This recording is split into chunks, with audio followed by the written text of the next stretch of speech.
જંગલેશ્વર ડિમોલેશનના બિલમાં કૌભાંડનો એ મામલો, જેમાં વિડીયોગ્રાફર મુકેશ ચૌહાણ એ હવે મીડિયા સમક્ષ આવી ગયા છે.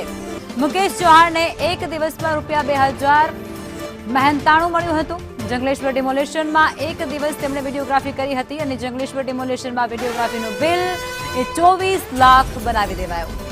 કુલ 305 જેટલા કેમેરામેન ત્યાં વિડીયોગ્રાફી કરતા હતા.